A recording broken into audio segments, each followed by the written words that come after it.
Mm.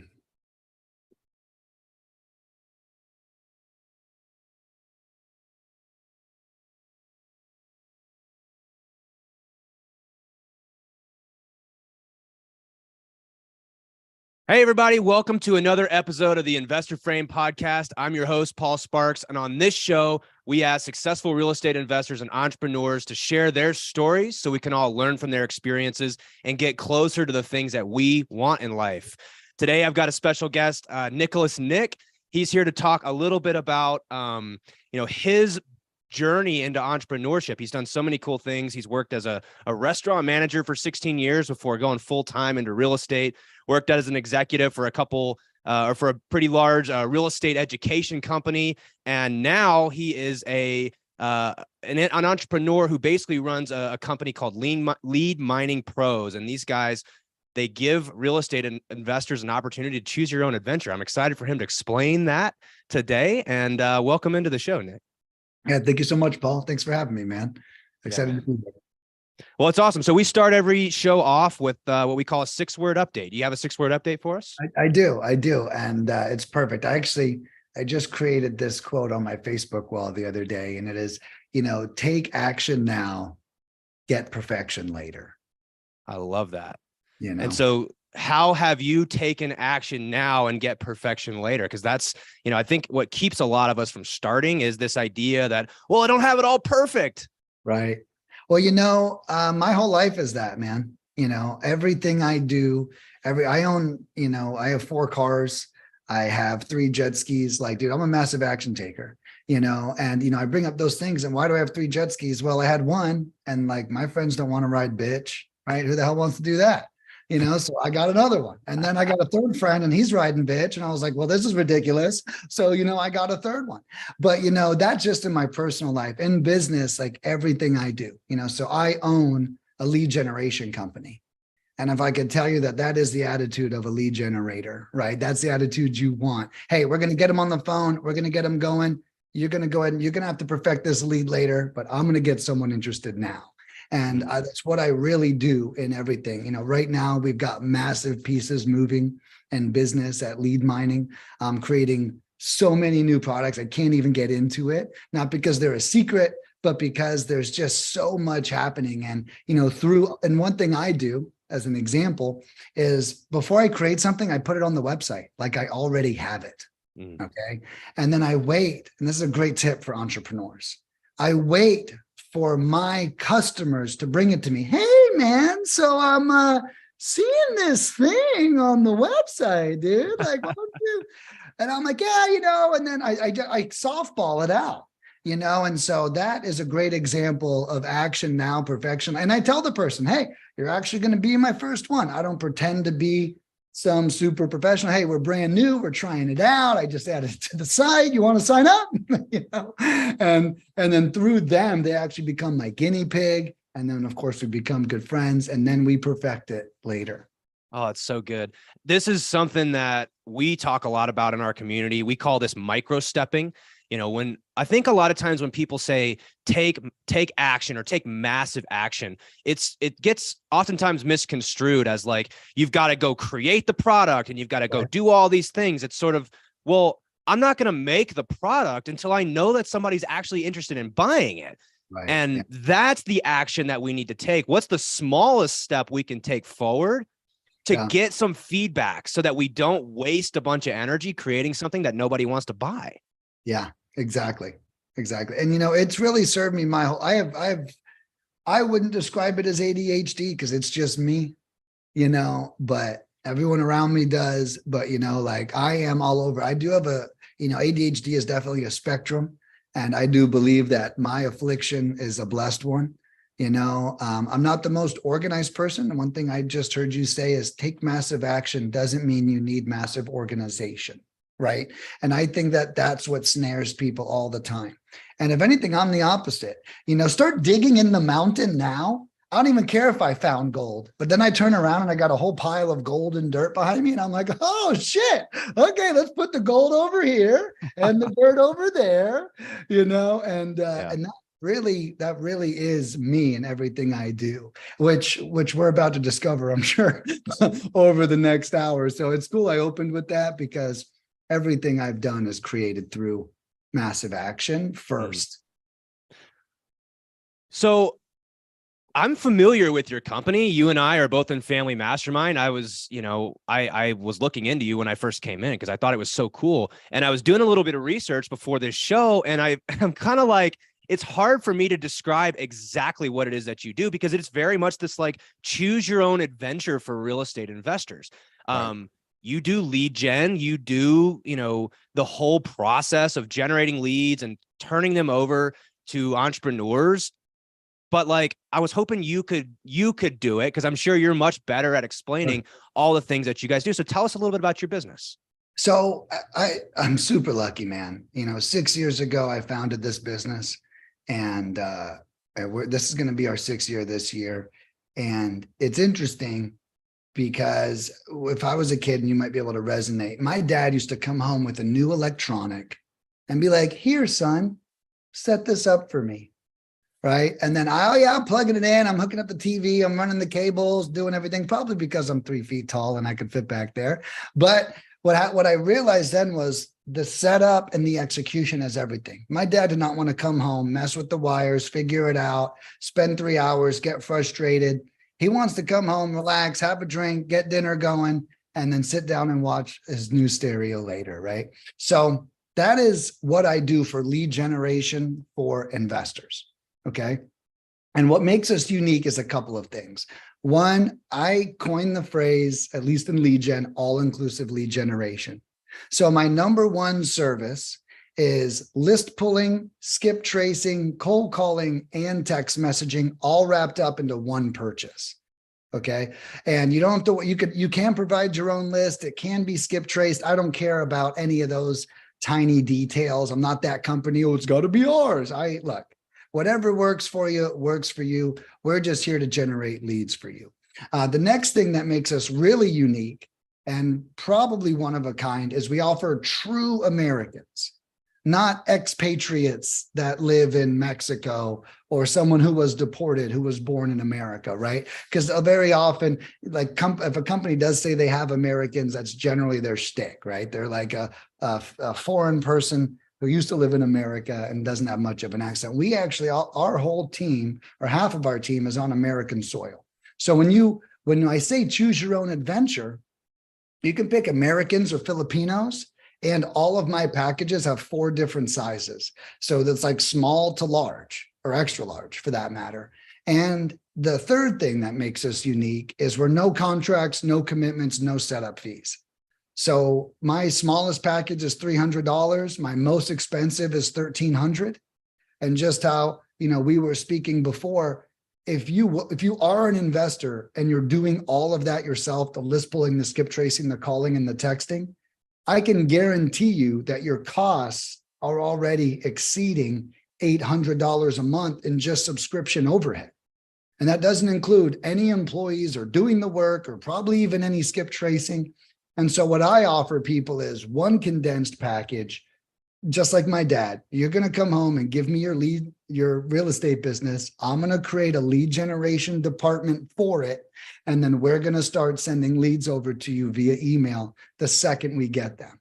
And we can start like as soon as tomorrow. So, anyone that signs up, we got that next day delivery set up. So that's kind of what I do in the nutshell. I take all the headache, all the analysis.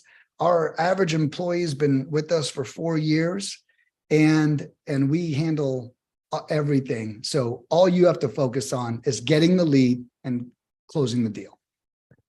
Thank you for explaining that because, again, the way I understand it, it's almost like it's too good to be true.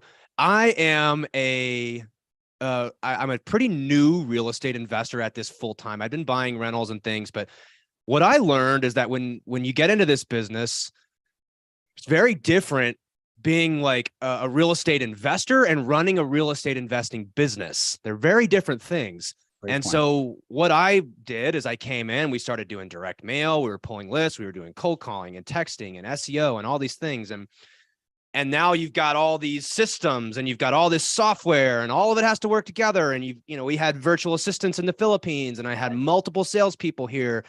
And for someone like myself, who is not a great operator, I'm more of a salesperson. This is what I've done my entire career.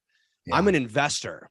And I found myself in this world of like, oh my God, what is happening here? It's funny. I've told this story a few times. It's almost embarrassing to say.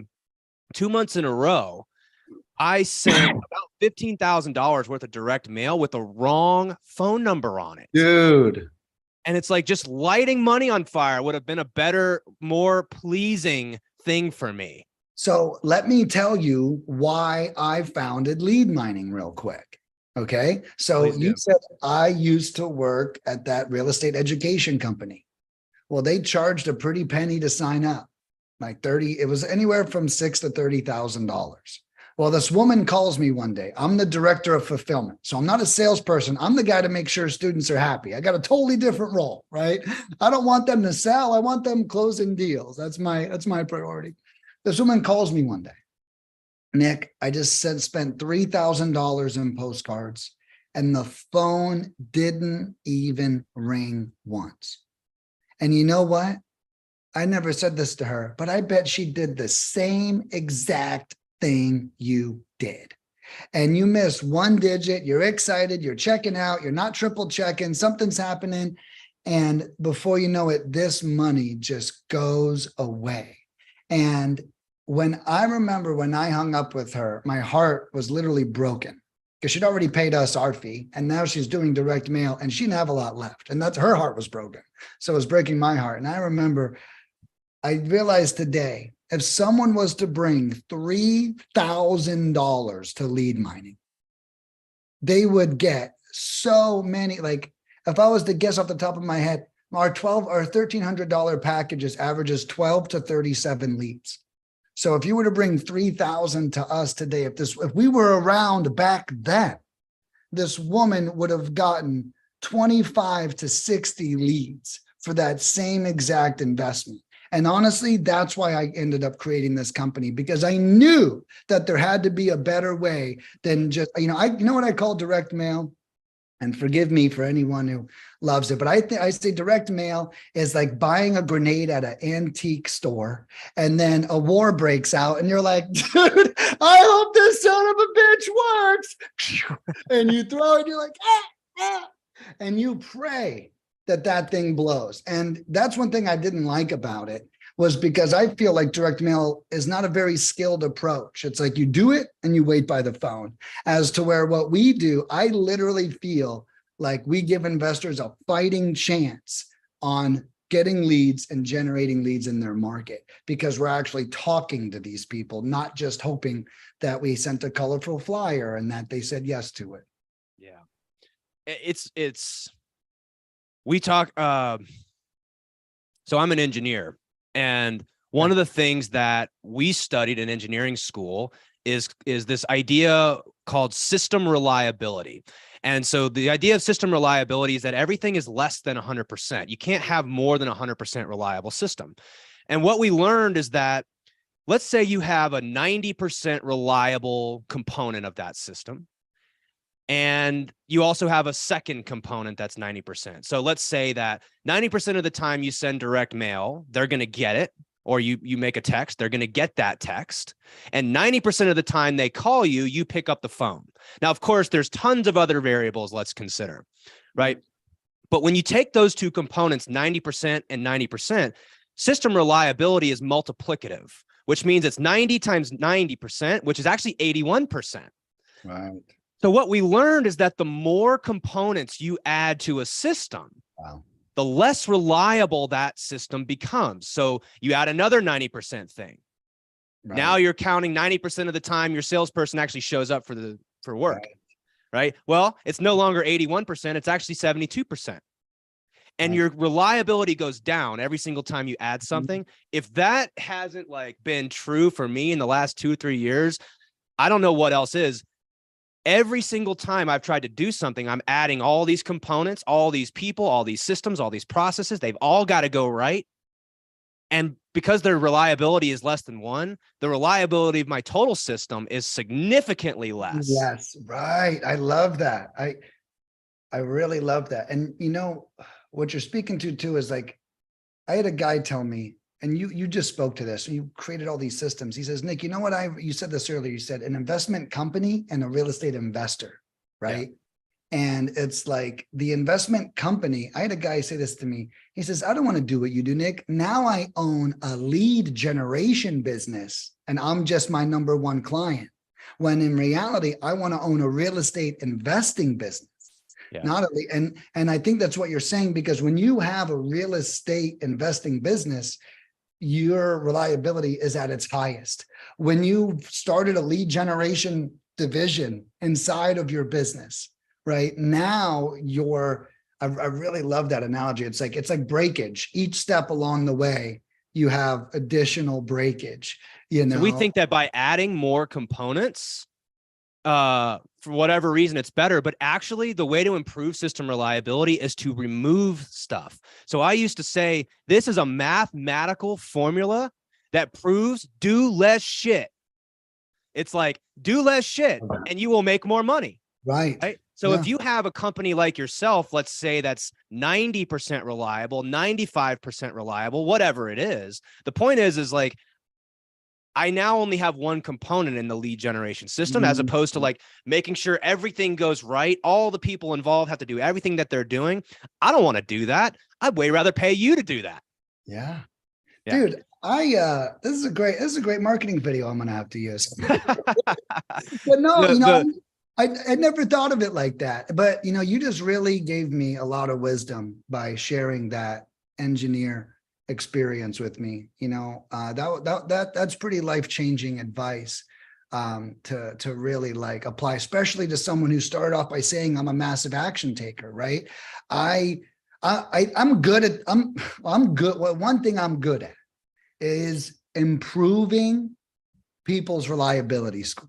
Now that you word it like that. So my one skill in this life. So at our business, there's so much stuff that's manual that my customers think is automated, but it's just because I am a good operator. Right. I ran restaurants for 16 years, like you mentioned. And so I have that skill set. When people are like, Nick, why don't you just close your own deals? Well, because that's what I don't want to do, man. I want to operate because I'm an operator, right? Yeah. If I was a closer, it would be game over for my customers. I close the business, do all my own lead gen for myself and be the richest person in Hollywood, you know, but, you know, sticking to my strong suits, but also being wary of that and being mindful of where I'm dropping my own reliability scores. Well, and it just comes down to like, play your game. You know, right. If you're the type of person that is a really strong operator, or you have that type of person in your business, I mean, we're not saying you can't build a lead generation side of your business, but like for someone who wants to focus on being an investor and less of a babysitter, as I would call it, like, I don't want to be a babysitter. I don't want to babysit all that stuff. I also don't have the detail. I'm not as detail oriented. So, you know, this is why I was so attracted to what you do, because it solves a big problem for people like me. If it's all right, let's shift gears a little bit towards this idea that we talk a lot on this. Again, I'm an engineer, so we call this the solvable problem, right? So the whole idea around you are probably doing these things to ideally get closer to what you actually want in life. And one of the things that I've said many times on this show is that I like to play business the same way I play pickup basketball, which means like I like to show up when I want to show up. Right.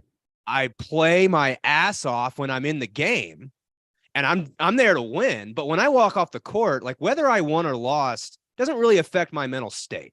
Sure. You know, so I'm trying to design my life and my investments so that I can play business as a sport in the same way I play pickup basketball. Right. So I'm curious, like you've got this fantastic business that seems like it's ultra reliable. You're serving a lot of customers and doing very well. So what are you trying to solve for in your life by owning these businesses and these different investments? Well, you know, my life happened in reverse. It really did. You know, I was a troubled kid. And then the only thing that could keep my attention was restaurants. And then I went head first into restaurants. I mean, I mastered that shit. Like, you could put me in a restaurant today and it's going to come out way more profitable. Like, mastered is the word. And I took my obsessive, addictive personality and I pointed it at management. Thank God. Thank God. Like, when I see an addict, sometimes I'm like, dude, I'm addicted to healthy shit. Thank God. But I'm like one, like where there's like sugar and cocaine. I'm like one molecule away from being that person, but I'm just so thankful for it. So I was in restaurants for 16 years, managed for 13. Those 13 years, I worked 70 hours a week, average, not max, not minimum, but average. I commuted 10 hours a day.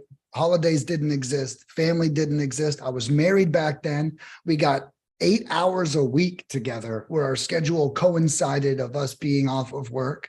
And that 8 hours a week was only during the end of my overnight shift. So I used to work a complete overnight shift. And instead of coming home and going to bed at 7 a.m., that's when my 8-hour stint started with my wife. And I really did life in reverse. And I really feel like I grinded during the years that I should have grinded. But what that gave me was awareness. Every holiday I missed. Where's Nick? He's working. Where's Nick? We're going on vacation. I can't. I'm working. If you want to take a vacation in the restaurant industry, it's a true story. You need to work 6 days a week for the 5 weeks before you leave to earn the 5 days off. You're gone, even though you're supposed to be getting paid vacations. At least that's how it was when I was coming up. Okay. Dude, no complaints, bro. Do not now, no, but 100% perspective, right? Like dude, that time in my life made me the monster that I am today. It's the reason why I paint my cats on my wall. Okay. And I have the Death Star with a smiley. You guys are listening to this. You got to go to YouTube and check out Nicholas's background. He's got one. I thought I had a cool background. He's are a way cooler background than me. Thank you. I've been shooting for it, but what were we talking about? Sorry, my background threw me off. Oh, my why, or what I'm creating here. And what I'm creating here is I'm buying that time back. I know what it's like at every minute of every day. I used to have to wake up at 10 a.m., be at work at 11 a.m. I worked till I was the closing manager, which means we closed at midnight. I got home at 3 a.m. Okay. Every day. So about 5 times a week, even now being out for 8 years, I know exactly what I'd be doing right now at 3:32 in that damn industry. And my ass was glued to that building. And I literally felt like that Smashing Pumpkins song. Only our oldest millennials will get this, but despite all my rage, I'm still just a rat in a cage. And I remember being such an amazing manager, like kids and their dads were like coming and seeing me. And I had such a great relationship. And I was like giving this awesome experience to everybody. And I was like, no one's giving a great experience to me. Okay. And that fucking killed me. And at the end of the day, that is my why. Like, where's my experience? Who's fueling me? And the truth is, I'm spoiled as hell, but I spoil myself, and so my why, what I'm doing all this for is to live my life, and to really live it. And this because we spoke about it, but I just lost my dad 28 days ago, and I probably can't even talk about it. But he was really important to me. And I spent the last 3 years being really close to him, like really close, in a way that if I worked in restaurants, that would have never happened. I would have had to watch my dad die slowly from restaurants, but I'm an entrepreneur and I moved home 4 years ago and I bought his dream house for myself. And I had him over like every weekend. I did the math, and my dad died on New Year's Eve of last year. This most recent New Year's Eve.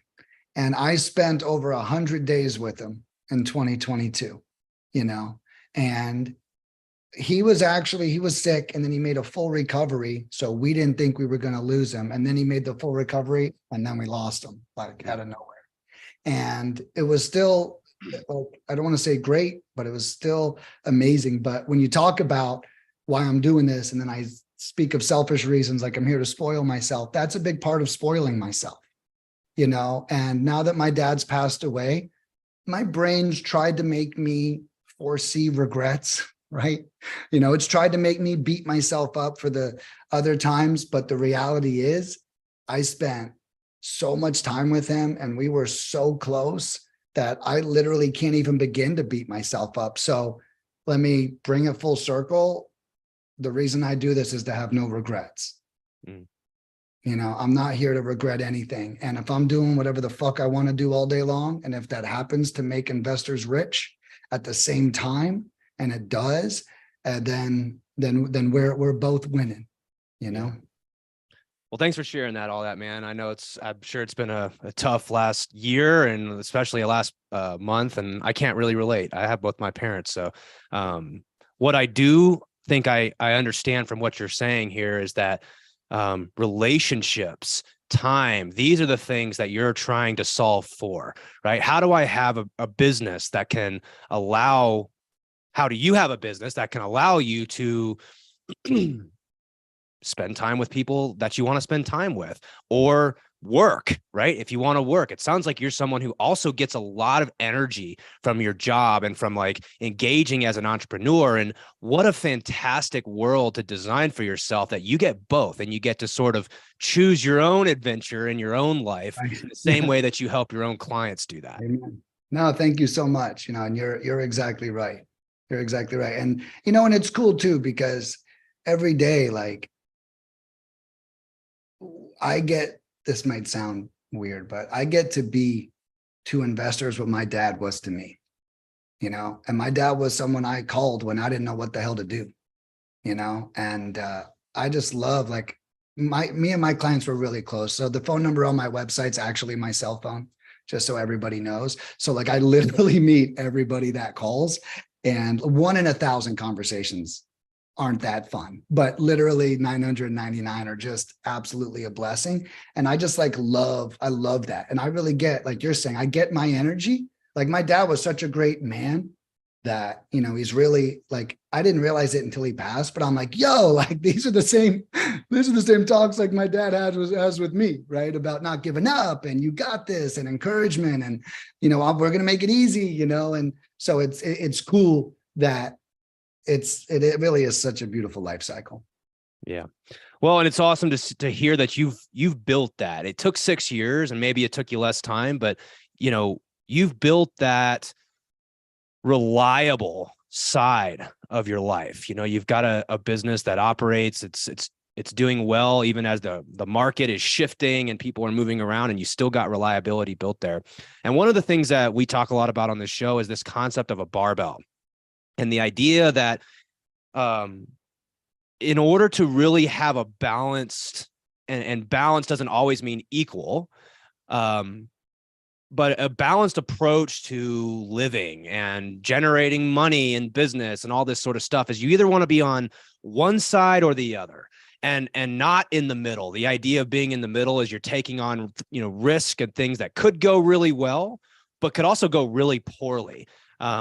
Sounds like Lead Mining Pros is a very reliable source of, you know, business and revenue for you. It supports the lifestyle that you've tried to build. And I think we all want that, right? We all want this sense of reliability in our life. But I want to ask you a little bit more about maybe some other things that you do that are potentially reliable. I don't know much about your real estate portfolio, if you have one or not, but I'd also like to know about, what are some things you do that have, you know, this asymmetrical upside, like we talk about, where the upside is really big, the downside is pretty low, you know, and those are fun bets to take. We want to have both sides of the barbell. So what does that look like for you?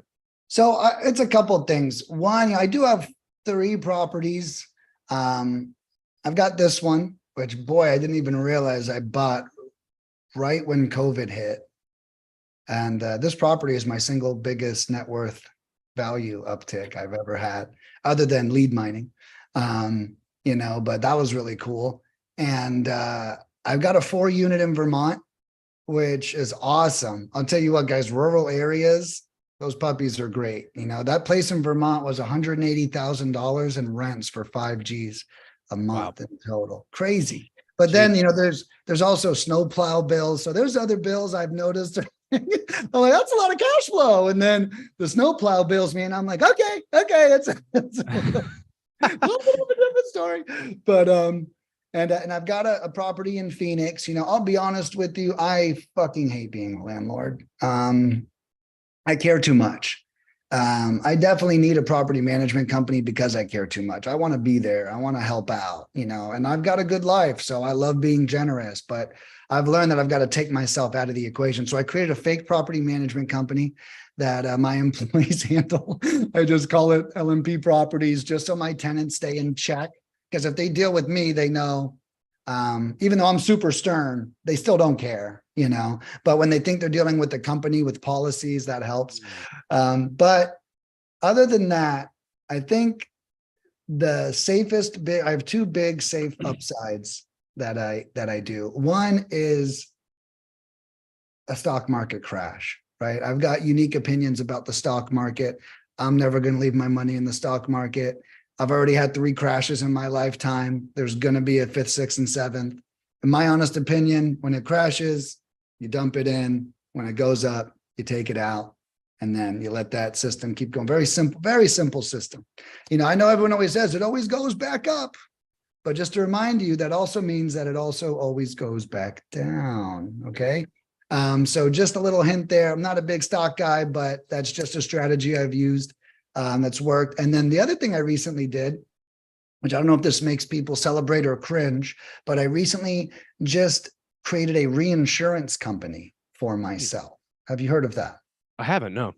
Okay. So I'll tell you what I did. I took $125,000 and I put it into a company that is an insurance company for my company, Lead Mining. And it's meant for companies. This is cool stuff. It's meant for companies that have kind of like me. I'm not like a processing plant that has like a manufacturing and I have like that kind of insurance, right? Like nothing can break in my business but my brain, right? Essentially. So it's like gives you a unique style of insurance. But the way it works is I put $125,000 in. Well, guess what? That's tax deductible this year, right? So need that bad boy. That saved me about $45,000 in taxes. That's huge. That's huge. That's half my tax bill right there. Bam. Love that. Okay. So then this money goes into this business that I also own. I can only insure my businesses. I can't insure any business I don't own. So I can't insure your business or anything. I can only insure mine. At the end of the year, if there's no claims filed by me, which guess what? There's not going to be. Then all of that money becomes profit. Okay. Now I can leave that money in the account, or I can take it out for 15% capital gains tax. Now I don't want to do that. That hurts my tax averages. I end up saving through this strategy a net $22,000 a year in taxes.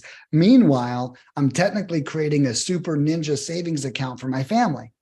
I do this for 7 years. I have $1 million in savings, let alone whatever 25,000 multiplied by 7 is almost $200,000 in tax savings, $1 million in the bank account.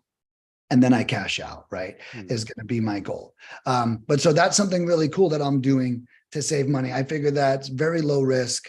I think saving $25,000 a year in my shoes is a very big upside, So that's what I say is on my other end.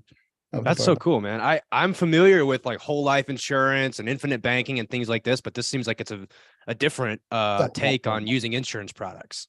And so then to give everyone a correlation, when you're at Home Depot or Best Buy, like, do you want to buy the insurance? So big companies create these shell companies And then they insure their own products. So the reason why Best Buy and Amazon want to keep selling you this stuff is because you're helping them reduce their tax bill every time that they do it. So I'm doing it in a very little boy way. That sounded rude, but Amazon and Best Buy, they're doing it in a big boy way, right? Yeah. So they're like insuring every product. So it's kind of along that same way. It was cool. I just got introduced to it. And yeah, I'm liking my experience so far. Super interesting. I love that. I might have to follow up with you after this to get a little bit more information on that. So, I mean, you've shared so much with us today. I'd like to sort of finish by having you give us, and I ask our guests to typically leave us with, a best lesson learned. Now, this could be over your course of your career. It could be something in the last, month that you've gone through, quite a life change, right? But, if you could leave the listeners with something, what would that be? Wow. So one thing I do is I make mindset tips on my Facebook, on my personal Facebook page. And all I do is I take all these life lessons that I've learned and I make them into mindset tips. I have over 1,000 of them. Okay. I do have 2 really awesome quotes that aren't mine, that really helped a lot. One is, I'm 90% sure, Albert Einstein. And it is, you cannot solve a problem using the same level of thinking you had when the problem was created. Okay. So that one's a really big deal. And if I were to shorten that and put that in layman's terms, is a new quote that I've created, which is, if you knew how to solve your problems, you wouldn't have any. Okay. And I think that we often need to realize that I wouldn't have this problem if I knew how to solve it, but it's really hard. And sometimes we have to hit some type of rock bottom before we solve a problem. So if I was to transmute that into a lesson, it would be, understand when you need help before you need help, because by the time you realize it, it's way too late. Just like firing an employee, I fired a lot of employees in my day. And by the time you realize you have to fire them, they have been fucking you over for a long time. And that's because at least I was an optimist about people's performance, or an optimist. And so whenever we learn, we're normally a little late. The other one is, you cannot talk yourself out of something you behaved yourself into. And that's by Benjamin Franklin. And that one I absolutely love. And it's a big integrity reminder of who we are. And I'm extremely authentic. I am so full of integrity. And I think, those 2 quotes, one keeps me always, what frame of mind is stopping me from success right now? And the other one is, are my actions backing me into a corner right now? Or are they empowering me to always have morals to stand on? That's so good. Yeah, we talk a lot about this gap between action and intention. The whole idea of, I know that you say that this is what you want and this is how you're going to behave, but here's what I'm seeing you doing, and this is your behavior that I'm seeing. And it's really important to get people in your life that are willing to point that gap out, right? Because it's hard to reconcile with this gap between our actions and our intentions. We like to think that they're aligned, but most of the time they're really not. And yeah, it takes a community, it takes accountability, it takes the right people in your life to be able to help you see that. Yeah. And that just gave me goosebumps, and that gave me a lot of gratitude for my restaurant career. I talk to a lot of people who have, I'll use the phrase social defects for lack of a better term, like, oh, they don't communicate well, or they get aggressive, or they get this. And I was like, well, I used to be that way too. A lot of people, you'll realize their careers tell you so much about them. You know how many things I had to fix about myself to be an amazing restaurant manager? I know some people are like, there's no such thing as an amazing restaurant manager. They suck. But it's like, I really wanted to be like upper echelon. I didn't even care if I worked at IHOP, and I did. I didn't care if I worked at Panera Bread, and I did. Like, I wanted to be like the best, the most integrity person in there, And I remember one time someone said an employee was getting in trouble for something I didn't agree with. And I said, well, that's not fair. And they said, well, life's not fair. And I said, well, if life's not fair, then I'm going to be the biggest fucking piece of fair that I can be, overcompensate for that, right? I'm not going to cave in and now make life unfair for everybody just because that is what I was told. So, that restaurant career was the accountability that I needed to really change my life, and it did. I'm sure some way people talk about the army, that was my restaurant industry, for me. Yeah, man. Awesome. Well, thanks for sharing all this stuff. I thought it was a fantastic episode. Where can people find out more about you, Nicholas, if they want to find out more about you or about Lead Mining Pros? So leadminingpros.com is the website for that. Nice and easy. For me, I'm most active on Facebook. That is for sure. I'll give you a quick link if you want to add into your thing whenever you post the website. I'm super active on Facebook. Facebook sees it first. So that's really what I'd recommend. If you guys want to find me, I'm just Nicholas Nick. That is my full name, first name Nicholas, last name Nick. But yeah, that's really the best way to get. And I'm super engaged. And like I said, the phone number on my website is my cell phone. So honestly, even if you want to just shoot the shit or meet me, or you don't believe me that's my cell phone number, feel free to give me a call and I'll be right on the other side of the line. That's a bold move to put your cell phone number on the website, but I do think that's a reflection on who you are and how much you care for your customers. So thank you so much for joining me today. And lastly, I encourage everybody who's listening to this to use the Investor Frame. This is the Investor Frame podcast. The Investor Frame says, knowing what you know now in the conversations that you just heard Nicholas and I have, what changes do you need to make in your life and your business so that you can get closer to the things that you want in life without chasing more and more? Thank you again, Nicholas, for joining. For everybody else, we'll see you guys on the next